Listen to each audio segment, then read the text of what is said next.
ታዲያ እኒህን ያመጣቸው ማነው ብለን እንድንጠይቅ ያደርጉናል ማለት ነው። የፍጥረትን ዓላማ መጽሐፍ ምን ይላል መሰላችሁ? ፍጥረት 22 ነው ብለናል አይደለ? ሰውና መላእክት በፍጥረት ይካተታሉ። 21 እና 2ኛ ፍጥረት ናቸው። 20ውን ፍጥረት የተፈጠረበትን ዓላማ መጽሐፍ ሲናገር ወኩሉ በተፈጥረ ለመፍቅደ ነባብያን አለ። የተፈጠረው ሌላው ፍጥረት አለ ለሰው ልጅ ፍላጎት ማሟያ ነው አለ። ለመፍቅደ ነባብያን ለሰው ልጅ ፍላጎት ነው አለ።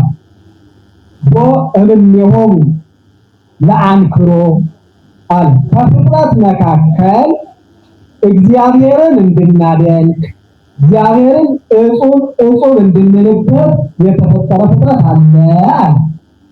የፍጥረትን ዓላማ ሲከፋፍላቸው ማለት ነው። ሲከፋፍል ከፍጥረት መካከል እግዚአብሔርን እጹብ እያልን እንድንኖር እግዚአብሔርን በማድነቅ እንድንኖር ለዚህ ተብሎ የተፈጠረ ፍጥረት አለ።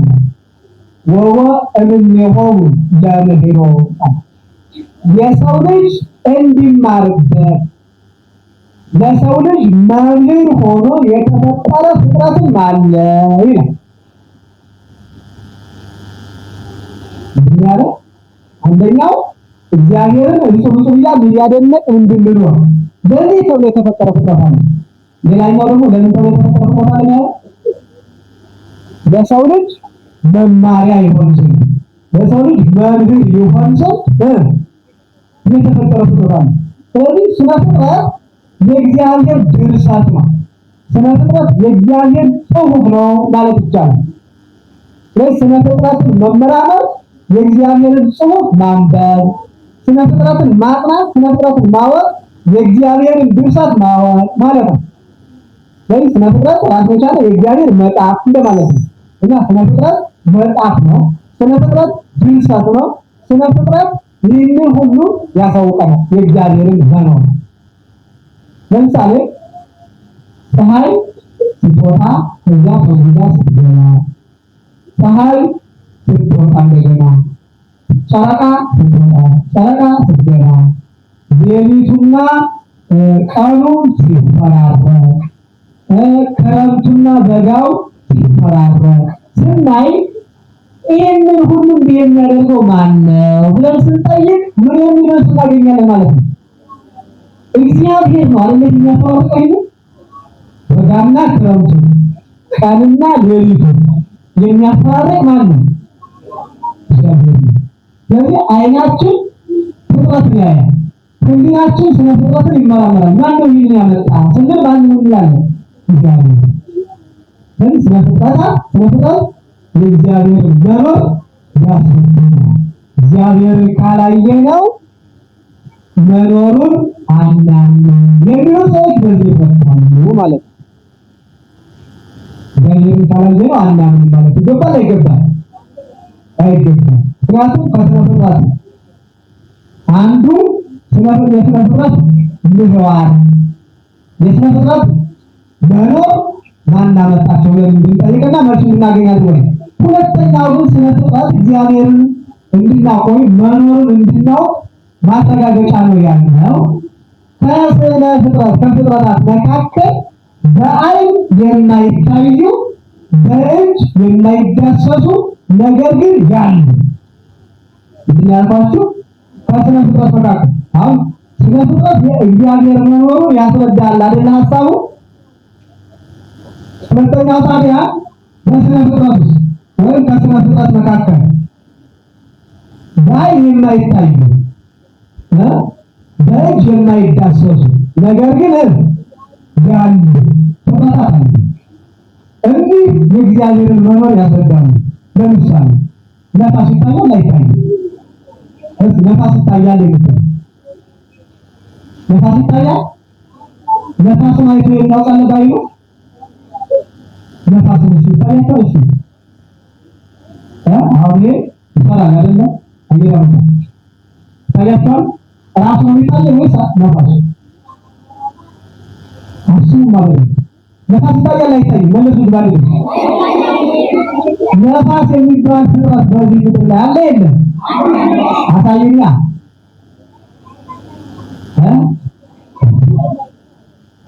አሁን ይሄን ስለምናል ነው ምንድነው የምትሉት? ነፍስ እግዚአብሔር የሚባል አለ ስትለው አይ ካላየሁት አላምንም ማለት ነው አይደለም። እግዚአብሔር የሚባለው አሳየኝ እያለ እየተከራከረ ነው ኦርቶዶክስ ያለው አይደለ። አንተ ደግሞ መልስ እያዘጋጀለት ነው። ከዛ ምንድነው የምትለው? ነፋስ አለ ወይስ የለም ትለዋለህ። መቼም ነፋስ የለም ላይ አይደለ። ነፋስ የለም ይችላል ይላል እሺ ነፋስ አለ ይላል። በላ ነፋስን አሳየኝ ትለዋለህ። ያሳይ ይችላል ነው አይው ነፋስ ይሄ ነው ብሎ ታቆሞ ያሳይ ይችላል ነፋስ አይችልም። ስለዚህ አሸነፈው። ምክንያቱም ነፋስ አለ ካለ አሳየኝ ስትለው ማሳየት ካልቻለ እንኳን እግዚአብሔር የፈጠረው ይህ ፍጥረቱ ነፋስ እንኳን አልታየም ግን አለ። ስለዚህ ይላል ነፋስን ካላየሁት አላምንም እንዳላልከው ሁሉ እግዚአብሔርም ባናየውም አለ ትለዋለህ። ስለፍጥረት በእግዚአብሔር መኖር ያስረዳል ያለው ለዚህ ነው። ሁለተኛ ልንገራችሁ። ነፍስ ትታያለች አትታይም? ነፍሳችሁ ነው አትስኪ ወርናንተውና ነፍሳችሁ ነው ትታያለች። ነፍስ ግን በውስጣችሁ ነፍስ የሰው ነፍስ ምትባል አለች የለችም? አሳዩኛ። እንዴ ካላየና ታዲያ መኖር እንዴት አልታወቀ? ይሄ ነው መልሳችን ማለት ነፍስ አለች የለችም ስትለው ምን ይላል? አንተ ነፍስ አለ የለም ስትለው ምን ማለት አለ ይላል። በዚህ ነፍስን አሳየኝ ትለዋለህ። ሊያሳይ ይችላል። ስለዚህ እግዚአብሔርም እንዲሁ ነው ትለዋለህ ማለት ነው። እየተግባባን ነው። ሌላውን ልጨምርላችሁ። አይነ ስውር ሰው ወይም አይኑ የታመመ ሰው በዚህ ዓለም ላይ ፀሐይ የምትባል የለችም ይላችሁ እውነቱን አስቡ። እሱ ስላላያት ፀሐይ የለችም ማለት ይችላል? ምክንያቱም ፀሐይን የሚያዩት አካላት አሉ አይደል? አንተ ያየሃት ነው። አይነ ስውሩ ግን ፀሐይን አያት ስላላያት አይነ ስውር ፀሐይን ስላላየ በሰማይ ላይ ፀሐይ የምትባል ፍጥረት የለችም ይችላል አይችልም? እውነታውን ማስተዋል ፀሐይን የሚያዩት አካላት አሉ። ልክ መናፍቃንና ሥጋውያን ፈላስፎች እግዚአብሔርን ካላየሁት እግዚአብሔር የሚባል የለም ቢሉ ሐሰት ነው። ምክንያቱም እግዚአብሔርን ያዩ ቅዱሳን አሉና። ፀሐይን እግዚአብሔርን በማን ትመስላለህ? በፀሐይ። እግዚአብሔር የለም የሚለውን ፈላስፋ በማን ትመስላለህ? በዓይነ እምተኛ ማለት ነው። ዓይኑ በታመመ ማየት በማይችል ሰው። ከዛ ሁለት አካላት ነው ያሉት። ዓይኑ የማያይና ዓይኑ የሚያይ። ዓይኑ የማያየው ፀሐይን አላያትም፣ ፀሐይ የለችም ማለት ሐሰት ነው ወይ? ሐሰት። ምክንያቱም ያዩ አይደለም። ፈላስፎች፣ መናፍቃኑ፣ ሥጋውያኑ እግዚአብሔርን ስላላዩት እግዚአብሔር የለም ቢሉ ሐሰት ነው። ለምን? እግዚአብሔርን ያዩት ቅዱሳን አሉ። እስመ በአንጽሖ መንፈስ ርኅቦ ነቢያት እግዚአብሔር ወተናጠሩ ከይተደረገ እግዚአብሔር ልባቸውን በማንጻት ሕሊናቸውን በማንጻት በቅድስና በንጽሕና እግዚአብሔርን አይተውታል። ስለዚህ እግዚአብሔርን ያዩ አካላት ስላሉ እግዚአብሔርን ያላየ ፈላስፋ እግዚአብሔር የለም ግን ፀሐይ የለችም እንደሚል አይነ ስውር ነው ማለት ነው። ብፁዓላችሁ ይገምላችሁ እግዚአብሔርን ያዩ ነቢያት፣ ሐዋርያት፣ ቅዱሳን ስላሉ እግዚአብሔር የለም የሚል ፈላስፋ ቢመጣ ካላየሁት አላምንም የለም ማለት ነው። ፀሐይ የለችም፣ ጨረቃ፣ ከዋክብት የሉም እንደሚል አይነ ስውር ነው። ስለዚህ ስለፍጥረት የእግዚአብሔርን መኖር ያሳውቃል። ሐዋርያው ቅዱስ ጳውሎስም ወዘኢያስተርኢ እግዚአብሔር እምፍጥረተ ዓለም ይታወቅ በፍጥረቱ ለፍጥረቱ ሮሜ ምዕራፍ 1 ቁጥር 20 የማይታየው እግዚአብሔር የማይታየው እግዚአብሔር ለፍጥረቶቹ ለሰዎች በስነ ፍጥረት በኩል ይታያል፣ ይታወቃል። የማይታይ እግዚአብሔር ለፍጥረቶቹ ለሰዎች በፍጥረታት በኩል ምን ይላል? ይታወቃል፣ እንዳለ ይታወቃል ማለት ነው። ስለዚህ ስለ ፍጥረት እግዚአብሔር ምንድነው ዋነኛ መምህር ሆነን አልሆነም። የእግዚአብሔር መኖር ብናረጋግጥ መንገድ ወይ ምክንያት ሆነን አልሆነም። በምንና በምኑ አንደኛ ስለ ፍጥረት እንቅስቃሴ ምድዋን ዑደቱ ማለት ነው። ዑደቱ ማለት ነው ለታመስላችሁ በሁለት መንገድ ነው የተረዳነው። ስለ ፍጥረት እንቅስቃሴው ወይም ምድዋሩና ዑደት አለው ለፍጥረት ማለትም መፍራረቅ የፀሐይና የጨረቃ የቀንና የሌሊት የበጋና የክረምት የወቅቶች ይህ ሁሉ መፍራረቅ ስለ ፍጥረት እንደ ድንጋይ ብሎ የቆመ የረጋ አይደለም። እንቅስቃሴ አለው። ምድዋራዊ ዑደት አለው። ፍጥረት ዑደታዊ ቀንና ሌሊቱ ዑደት አለው። በጋና ክረምቱ ዑደት አለው። ጨረቃ ፀሐይ ከዋክብት ዑደት አላቸው። ወቅቶች ዑደት አላቸው። ፍጥረት አጠቃላይ ዑደት አለው። ምን አንዴ ቡቃያ፣ አንዴ መከር፣ አንዴ በልግ፣ አንዴ ጣይ ዑደት አላት። ይህንን ፍጥረታዊ እንቅስቃሴ ፍጥረታዊ ዑደት የሚያከናውነው የሚያግዘው ይህንን ስሪት የስነ ፍጥረትን ዑደታዊ ስሪት የሰጠው ማነው ስንል እግዚአብሔር ነው የሚሆነው ስናገኛለን። አንደኛው።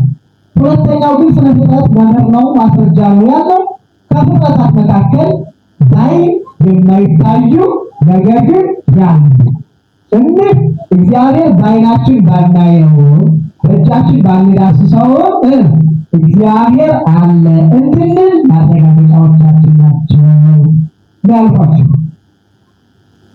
አሁን ይህንን ተነስቶ የሚሆን ይፈልጋል። ስለፍጥረት አንዱ መኖር ነው፣ እግዚአብሔር እንዳለ ማረጋገጫችን ነው ብለናል። ሁለት ጊዜ የተናገርኩት ይህንን መረዳታችሁንና አለመረዳታችሁን ካላረጋግጥ ወደ ቀጣዩ ሀሳብ አላልፍም። ከወንዶች ይጠይቅ ከወንዶች አላልፍም።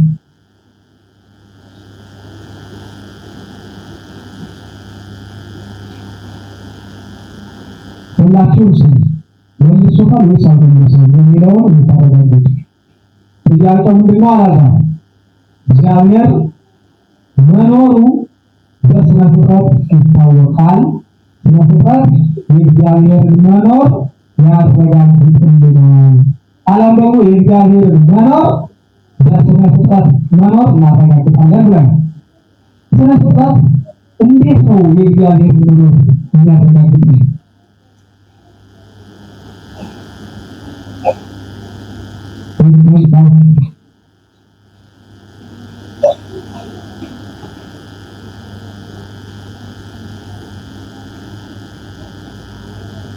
አልተሰማም። ግን ሰንፋፍ ለማድረግ ነው። ሁሉም እኔም አልሰማም። ሁሉም እንደሰማ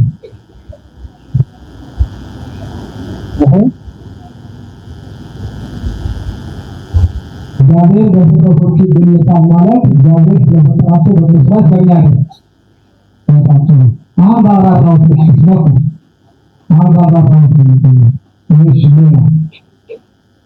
ሌላ ታጣ ተከልቷል እንጂ ወደ ቀጣዩ አልሄድም። ብዙ ለማውራት ሳይመጣው ለማስረዳት ነው። እስኪ በእጅ በፈቃደኝነት እያወጥቶ ስለ ፍጥረት የእግዚአብሔርን መኖር ያስረዳናል የሚል ሀሳብ እንዴት ተጠቀመ?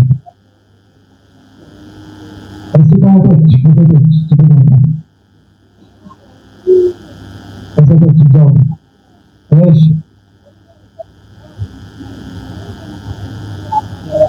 በነፋስና በነፍስ እንዴት አድርገን ዘራሪ ነፋስ ነው። እሺ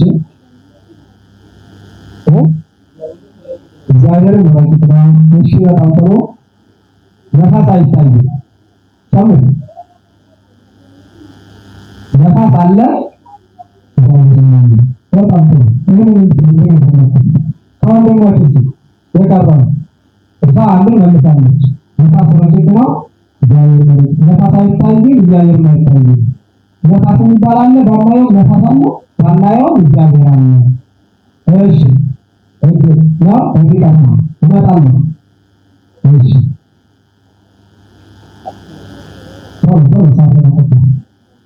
ነፋስ እሺ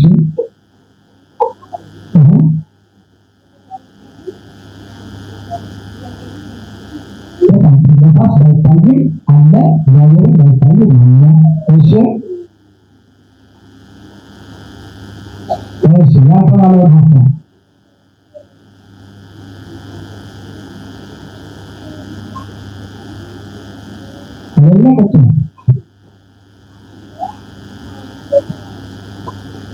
በመቶች አንድ ነውና በተረፋችሁ እንደሆነና አፍረዳችሁ እንደሆነ ለማረጋገጥ እሺ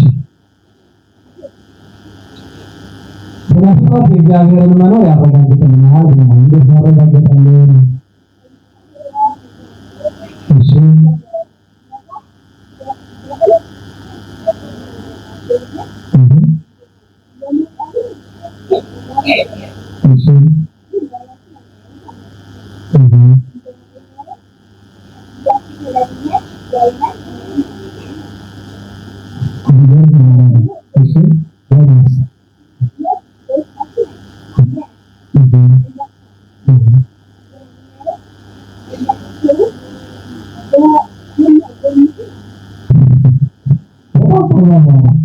ነፋስ ነፍስ ትላለች። ነፋስ ሁሉም ነገር ያንቀሳቅሳል። ግን እሱን አናየውም። እግዚአብሔርን ስለፈጠረን ያንቀሳቅሰዋል፣ ይመግበዋል፣ ያኖረዋል። እግዚአብሔርን ግን አናየውም። ነፍስም እንዲሁ ናት። በውስጣችን አለች፣ እኛን ታንቀሳቅሰናለች። ነፍስን ግን አናያትም። እግዚአብሔርን ባለ ግን አናየውም። ዛሬ የተረዳችሁ በእውነቱ በደንብ እየተረዳችሁ እንደሆነ የተረዳሁት ደስ ይላል። ስለዚህ አንቀልሰውን ወደ ቀጣይ ሀሳብ ሄዳለሁ ማለት ነው። ስለዚህ እግዚአብሔር መኖር በምን ይታወቃል ካል አንደኛው ምንድን ነው የተባለው? በስነ ፍጥረት። እሺ ሁለተኛው በመግቦቱ በመመገቡ ብዙዎቹ ሀሳቦች የተው በብዙ ቋንቋ ሆነ በመግቦቱ በዚያን ስንነጋገር ለእናንተ ሩቅ ይሆናልና በመጋቢነቱ አሊያም ደግሞ በመመገቡ ፍጥረትን በመመገቡ አላችሁ።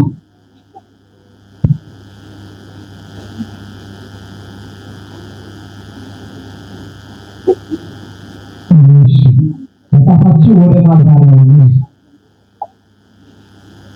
ሰው እግዚአብሔር የለም ያለው ፈላስፋ የሚጻፈው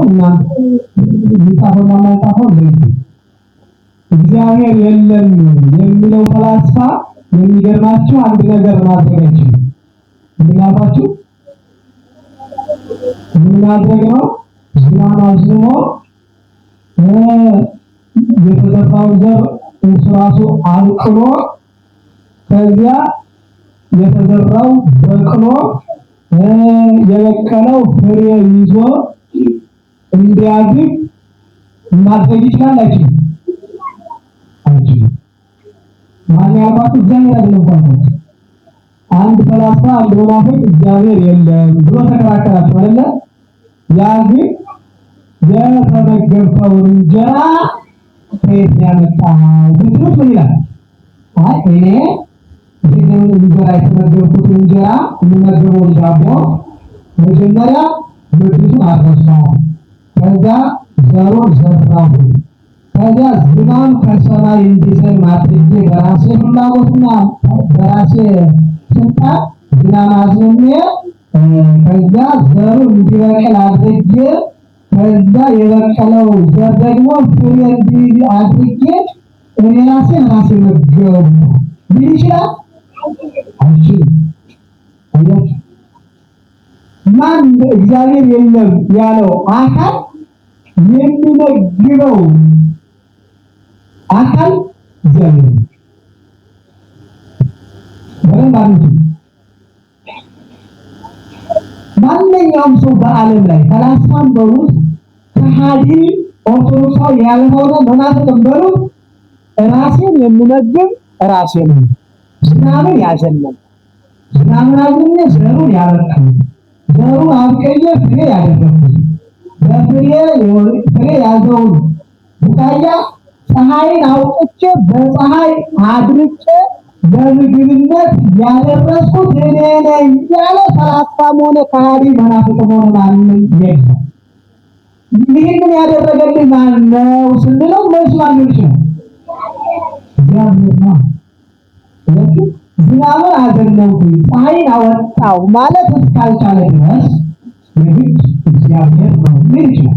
ስለዚህ በመጋቢነቱ እግዚአብሔር ይታወቃል ስንል ዝናባትን በማዝነብ ፀሐይን በማውጣት የተዘሩ ዘሮችን እንዲበቅሉ ፍሬ እንዲይዙ ፀሐይን አውጥቶ በፀሐይ እንዲደርቁ ከዚያም ፍሬው ደርቆ ታጭዶ ተሰብስቦ ወደ እንጀራነት እንዲቀር እንጀራው ለምግብነት እንዲቀር የሚያደርግ ማን ነው?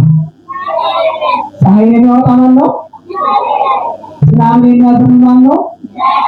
ምድርን እንድታበቅል የሚያደርግ ማን ነው? የበቀለው የተዘራው እንዲበቅል ያደረገ ማን ነው?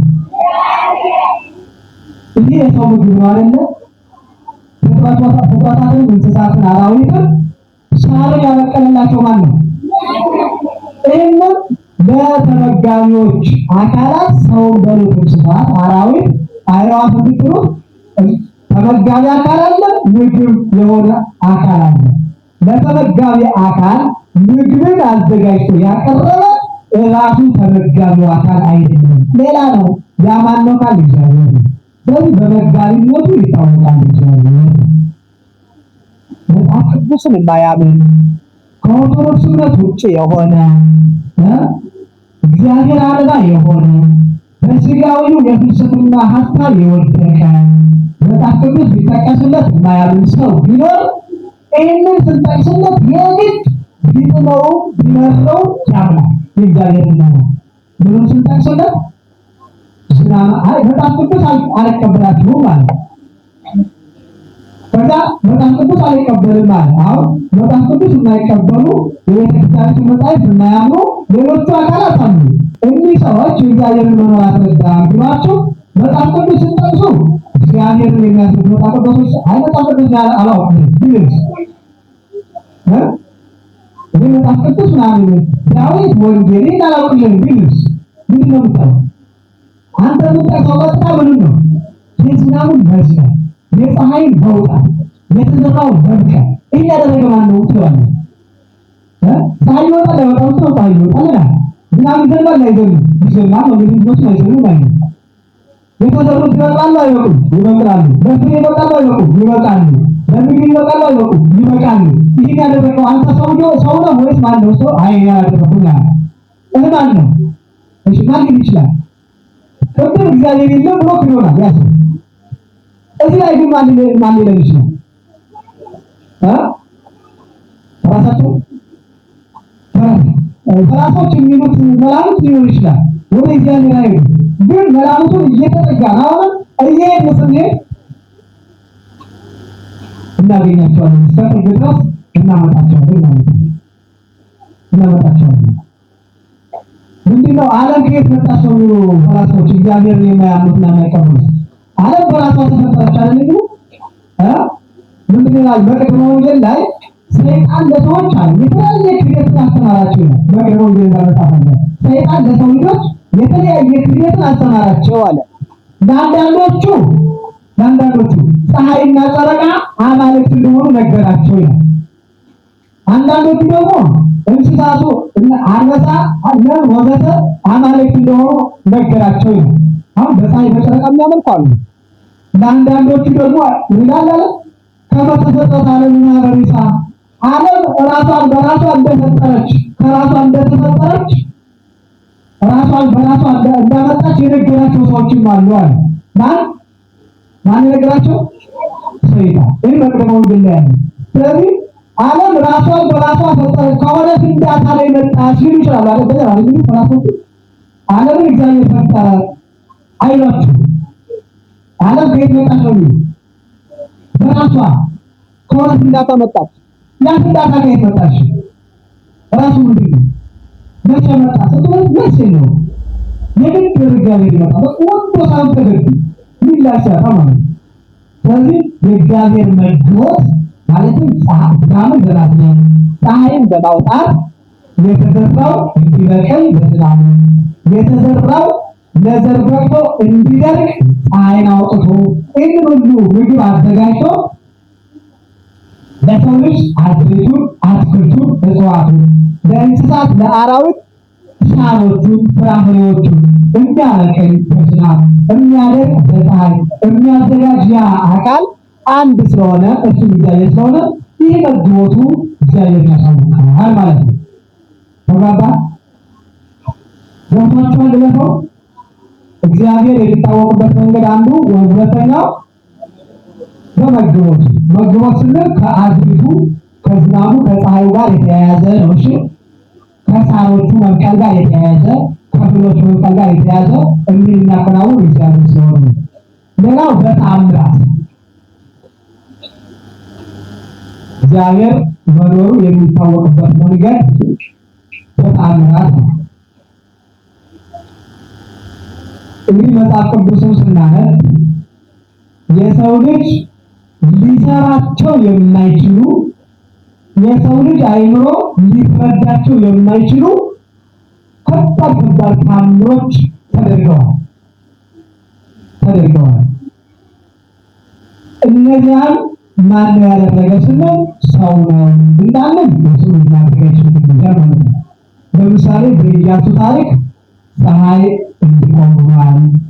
ኢያሱ በሰባት ካት እንዲጠፉ ከእግዚአብሔር የወጡ ከሕጉ የራቁ ሰዎች በማየ አይን በዝናሟ እንዲጠፉ፣ እንዲሁም በግብፃውያን የተደረገ መጽሐፍ ቅዱስ ስናነብ ውሃው ከእግዚአብሔር ለራቁ ለግብፃውያን ደም ሆኖባቸዋል። ከእግዚአብሔር ላልወጡት ከእግዚአብሔር ሕግ ላልራቁ ለእስራኤላውያን ደግሞ ውሃ ሆኗል። አንዱ ውሃ ከእግዚአብሔር ለራቁት ለግብፃውያን ምን ሆነ? ደም ሆኖባቸው። ከእግዚአብሔር ጎን ለሆኑት ለእግዚአብሔር ሕግ ቅርብ ለሆኑት ለአምልኮቱ ለትእዛዙ ቅርብ ለሆኑት ለእስራኤላውያን ደግሞ ምን ሆነላቸው? ውሃ። ይህንን ሰው ማድረግ ይችላል? አይችልም። ማን ያደረገው?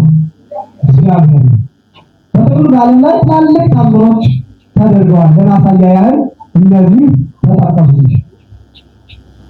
ስለዚህ ተአምር ከህሊና በላይ ነው። በአጠቃላይ 3 ዓመት ከመንፈቅ ያደረገው ተአምር ዕውራኖችን ማብራት ዕውርን ማብራት ይቻላል? አይቻልም? በሰው ልጅ አይችልም። ይቻላል? አይኑ የፈር አይን የሌለ አይን ግንባሩ ላይ አይን መፍታት ይቻላል? አይቻልም? አይቻልም። እግዚአብሔር ግን አድርጎታል። የሞቱትን ማስነሳት የሞተ ሰው የሚያስነሳ ሰው አለ ባለው የለም። ለሰው ልጅ የሞተን ሰው ማስነሳት አልተቻለም። እግዚአብሔር ግን በዘመነ ሥጋዌው የሞቱ ሰዎችን አስነስቷል። እኒህ ታምራት ለሰው ልጆች ስለማይቻሉ ታምራቱ የእግዚአብሔርን ኃይሎት ያስረዳሉ። ማን ያደረጋቸው እንዳለ ሰው ነው እንዳለ ስንል ሰው ነው እንዳለ ሰው ይህን ማድረግ አይችልም። ዕውር ማብራት፣ ጎባጣ ማቅናት፣ የታመመ መፈወስ ማለትም ማብራት በሕክምና በዶክተርነት መፈወስ ይወስዳል። መድኃኒት ይወስዳል። በቃል ግን መፈወስ አይቻልም። አንድ ዶክተር በጣም ተመራማሪ እስከ ድረስ የተማረ ብዙ ዘመን በዶክተርነት ጥናት ላይ የተራመደ የመጨረሻው ዶክተር ብንለው በቃሉ ብቻ አዝዞ ሕሙማንን መፈወስ ይችላል? አይችልም። በጣም ብዙ ጣውረድ አሳልፎ መርምሮ መድኃኒቱ ሰጥቶ መድፌውን ብዙ ነገር አድርጎ ነው ከእግዚአብሔር ቸርነት ጋር ያ በሽተኛ ይድናል አይደለም። እግዚአብሔር ግን በቃሉ ምን ብሏል? የታመሙ ሰዎች ሲመጡ መመርመር የለም መድኃኒት ማዘዝ የለም፣ የመመርመሪያ መሳሪያ የለም፣ መድኃኒቱም የለም፣ ምንም የለም። ዝም ብሎ ዳን ስለው ሌላ ማለት ነው። ይችላል ባንደረቱ እኮ ዳን አለ። ለምሳሌ በዚህ በዮሐንስ ወንጌል ላይ 38 ዓመት ታሞ የነበረው ምንድን ያለው እድና ምንድን ያለ ሲጠይቅ እንዴት ትወዳለህ ነው አለ አይደል? አዎ አለ ነው።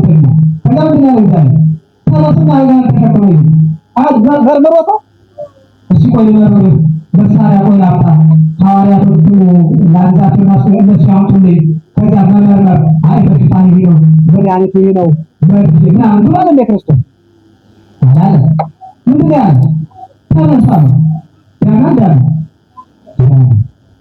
ይሄንን ታምር የሰው ልጅ ማድረግ ይችላል አልቻለም። በብዙ ምርምር በብዙ መድኃኒት በብዙ መፍትሄ በትምህርት በእውቀት በተገኘ ሙያ ሰዎችን ማዳን ይችላል። በቃል ብቻ በመናገር ግን የሞቱትን ሰዎች ማስነሳት አላዛር ተነስቷል። አላዛር ተቀብሮ ነበር አይደለም?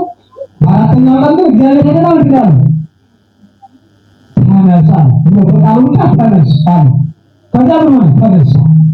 የሞቱ ሰዎችን በቃሉ ተነስ ብሎ አዝዞ እንዲነሱ ያደረገ ሰው አለ የለም? በሰው ልጅ ታሪክ የለም።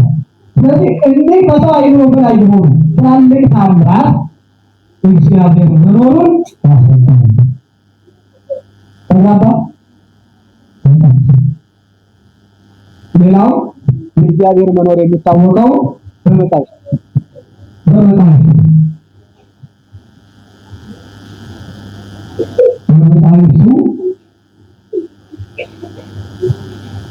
የእግዚአብሔር መኖር እናረጋግጣለን።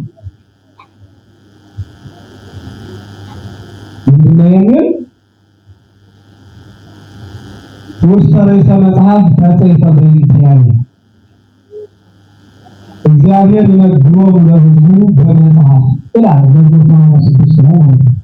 እግዚአብሔር ለሕዝቡ በመጽሐፍ ይነግራቸዋል ይላል። ውስጥ ርዕሰ መጽሐፍ ተጽሕፈ በእንቲአየ ስለኔ በመጽሐፍ ተጽፏል ይላል እግዚአብሔር። ስለዚህ መጽሐፍ ብሉይ ኪዳን፣ ሐዲስ ኪዳን፣ መጻሕፍተ ሊቃውንት፣ መጻሕፍተ መነኮሳት፣ ገድላቱ፣ ድርሳናቱ፣ አዋልዱ፣ የታምር መጻሕፍቱ የእግዚአብሔርን መኖር ያረጋግጡልናል፣ ይነግሩናል። ቅዱሳት መጻሕፍቱ ማለት ነው። እነዚህ የእግዚአብሔር መኖር አንድ ምስክር ናቸው። መጽሐፍ ቅዱስ ታነባላችሁ?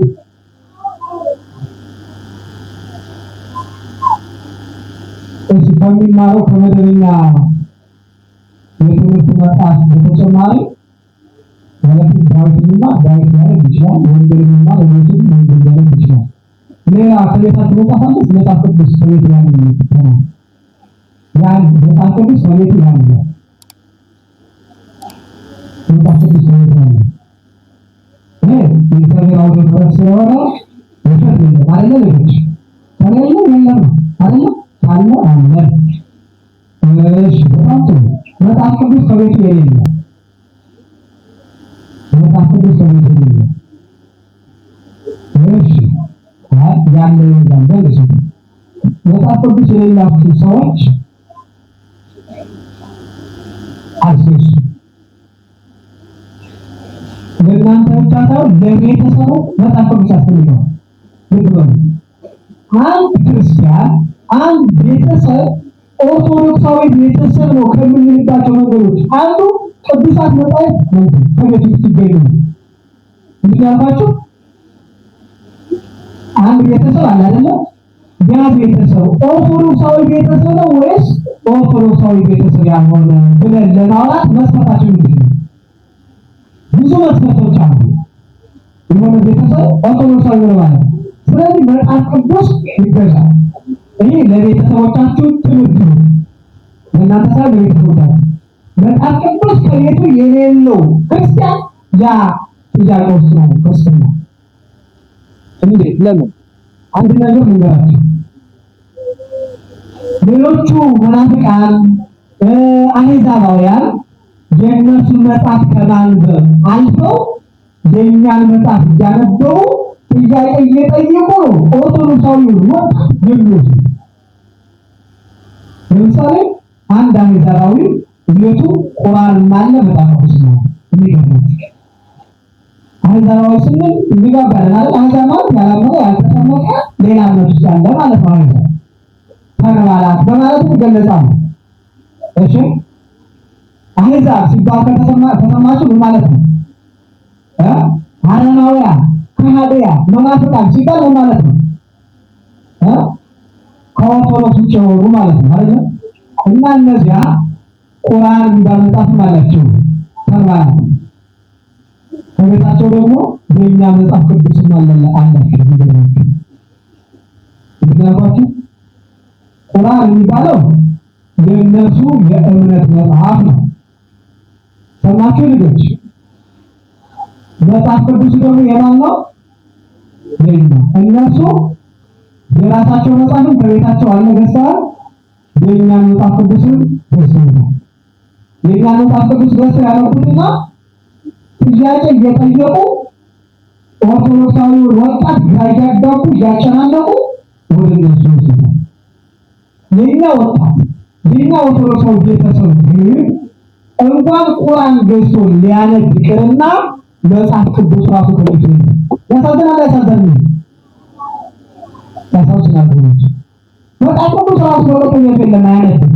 እንኳን ሌሎቹ መጽሐፍ አንብቦ ቢጠይቅ ተከራክሮ አሳምኖ ክርስትና ሊያሳሳ ይቅርና የራሱ መጽሐፍ ቅዱስ ነው የሚለው። ስለዚህ እዚህ ውስጥ ያለ ትውልድ ከዛሬ በኋላ መጽሐፍ ቅዱስ የሌለው እንዳይ ነው። መጽሐፍ ቅዱስ የእምነታችን መሰረት፣ የሕይወታችን መሰረት፣ የሁለንተናችን መሰረት ነው። መሰረቱ መጽሐፍ ቅዱስ። መጽሐፍ ቅዱስ ይኑራችሁ። መጽሐፍ ቅዱስ ግዙ፣ አንብቡ፣ ጠይቁ፣ ተመራመሩ፣ አንብቡ። ክርስትናችሁን ሃይማኖታችሁን እወቁ። ሕይወታችሁን በመጽሐፍ ቅዱስ ልክ አድርጉ። አንባቢ ትውልድ እንፈልጋለን። እሺ ለምን መጽሐፍ ቅዱስ ወይም ቅዱሳት መጻሕፍት የእግዚአብሔር መኖር ይመሰክሩልናል ማለት ነው። ከብሉይ እስከ ሐዲስ፣ ከሊቃውንት እስከ መነኮሳት፣ ከአዋልድ እስከ ድርሳናት ሁሉም የእግዚአብሔር መኖር ያስረዳሉ እና በጣም አብዱ ወሰናችሁ ሲል ማለት መጽሐፍ ቅዱስ ያልተገዛላችሁ መጽሐፍ ቅዱስ እንድታስገዙ ወሰናችሁ። እርግጠኛ ነኝ ወላጆቻችሁ ከመጽሐፍ ቅዱስ የበለጠ ዋጋ የሚሰጥ የተለያዩ የጨዋታ ቁሳቁሶችን እየገዙ እንደሚያጫውቷችሁ በቅንጦት እንደሚያሳድጓችሁ አንዳንዶቻችሁ እናውቃለን። የሚጠቅመውን መጽሐፍ ቅዱስን፣ ገድላቱን፣ ሐዋርያቱን፣ ማህበራዊ መጻሕፍቶችን ገዝቶ ይህንን ተረዳ ከሚለው ይልቅ የተለያዩ ጌጣጌጦችን የተለያየ ከመጠን በላይ የሆኑ የጨዋታ መሳሪያዎችን የቅንጦት ነገሮችን ለስጋም ለነፍስ የማይረቡትን በመግዛት ብዙዎች ያወጣላችሁ። ለልጁ የማይከፍለው ዋጋ የለም ማለት ይከብዳል። ይህ ግዛት ፕሮግሬስ ይህ ግዛት ፕሮግሬስ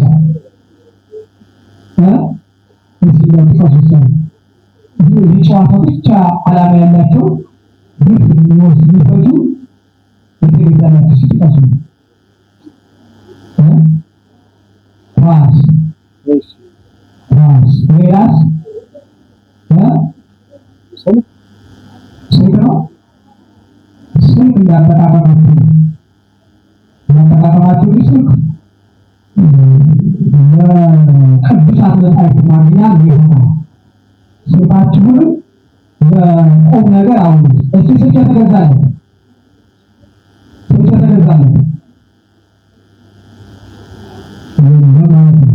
እስቲ የወላጆችን ስልክ የሚጠቀም ቲክቶክ ሌላም የሚጠቀም የወላጆችን ስልክ እየተቀበለ የወንድሙን የእህቱን ምንድን ነው የምታረጉት? መጽሐፍ ነው የምታረጉበት? በዘመናዊ ትምህርት ነው የምትረዱበት ወይስ ምንድን ነው? ቲክቶክ ላይ ገሳቸው ያለ ነው ወደ ላይ ገሳቸው አጥቶ ምን ፍለጋ ነው? ማን ጠፋችሁ ነው ቲክቶክ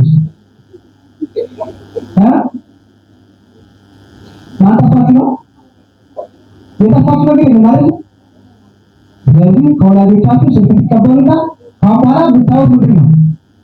በቪዲዮ የተለቀቁ ስብከቶችን፣ ቅዱሳት መጻሕፍቱን፣ የዓለማዊ ትምህርቶችን መረዳት፣ ሂሳብ፣ ቋንቋ፣ የተለያዩ ቀመሮችን በትክክል ታውቃላችሁ። ይህ ይጠቅማል ለማለት ነው። ስልክ ሳነሳ ሌላ ማይጠቅም ሌላ ነው ብሎ አትሙት የሆነ መጫወቻ ሌላ አግኝት ወላጅ በልጁ ለቅንጦት መጫወቻ የሚገዛ ምን ነው ተገዝቶላችሁ? እሺ ምንድን አሻንጉሊት ሌላ ምንድን ሳይክል እሺ ሌላ ወላጅ በልጁ የሚገዛው እሺ ሌላ ብቻ ሰው ሌላ ያንተዋል ካርታ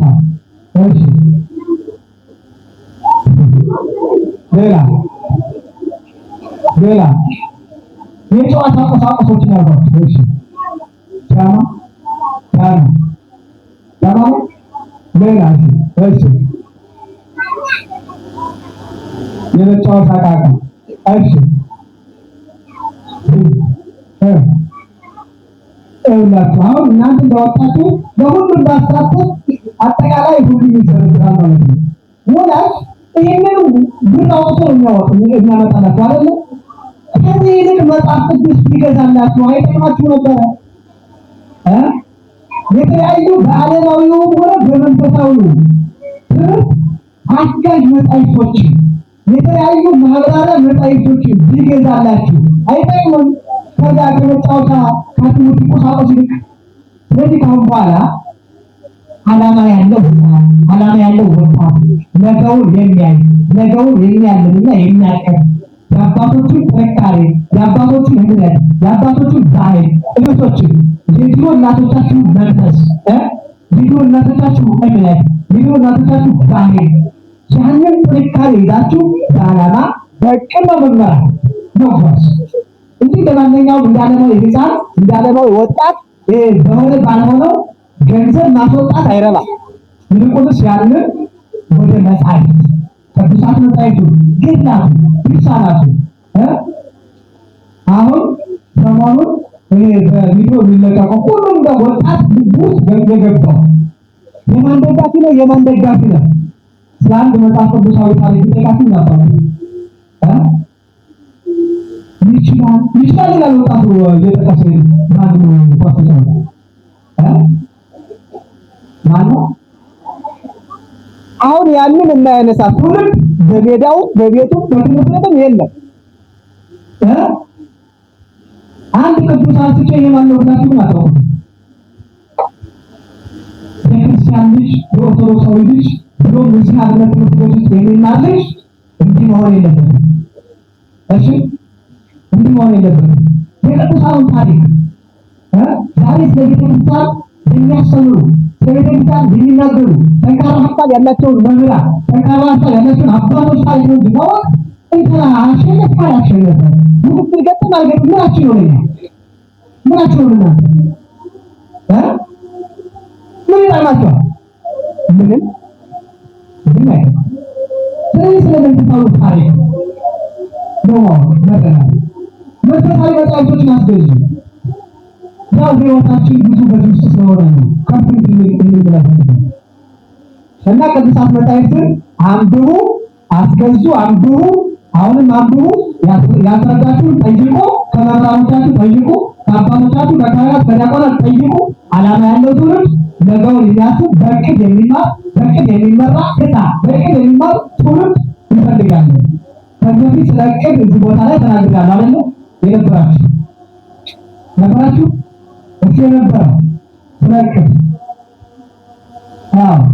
ለሌሎች ማካፍላችሁ አሁን አዲስ ለመጡት ስለ እቅድ እና ስለ ሌሎች ትምህርቶች አካፍላችሁ እንደዚህ ያለ ትምህርት ተማሪ ነው እንፈልግኛ እንጂ የሚዘላዘል ዘጋላ ብሎ ዓላማ የሌለው እቅድ የሌለው ለምን እንደሚማር የማያውቅ ብሎ የሚመላለስ አንፈልግኛ ምን ያደርግልናል?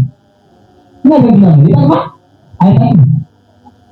ስለዚህ መጽሐፍ ቅዱስ አስገዙ፣ አንብቡ፣ የእግዚአብሔር ሃይማኖት ታውቃላችሁ፣ ሃይማኖታችሁን ታውቃላችሁ፣ የእናንተ ሃይማኖት ታውቃላችሁ።